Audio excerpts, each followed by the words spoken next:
All right, so I now have the body assembled for the owl, and the head is assembled as well. I put some safety eyes on here, kind of just as an experiment. We'll see if it makes it into the final tutorial. But this is the bottom of the head and the top of the body.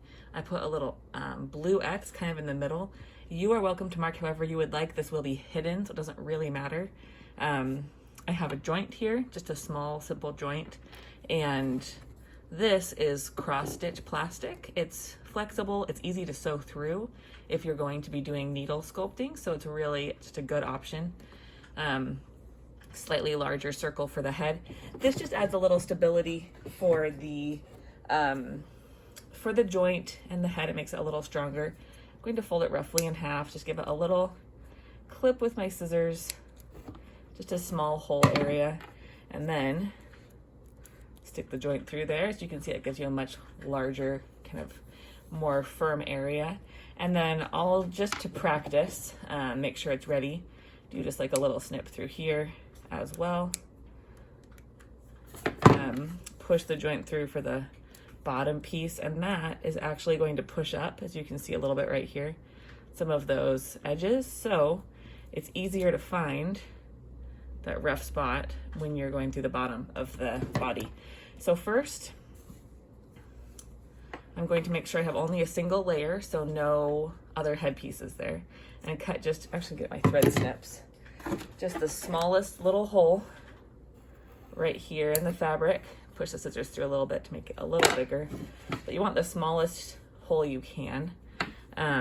This is flexible, so I kind of just fold it to fit it through the opening. If it's not fitting, you're welcome to trim it down, or just experiment as you would like.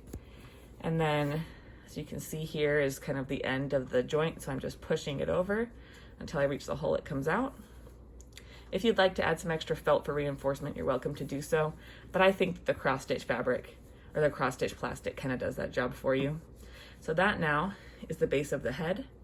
Then we add just a tiny snip through the opening of the tail. You take your fingers up, make sure there's no extra fabric caught there.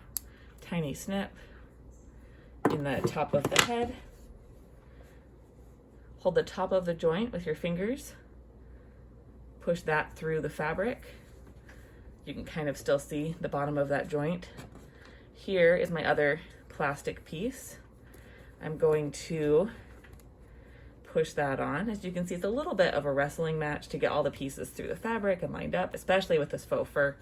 But I think the extra stability that it offers is a payoff. And then here is just the little plastic click-on. You're welcome to use any kind of joint, any size. I think larger the better. This is kind of just what I had on hand. And then, as you can see a little bit, the head is able to turn against the body. One thing to note, this is a large neck and head area with just one small connecting piece, so it can get kind of wobbly.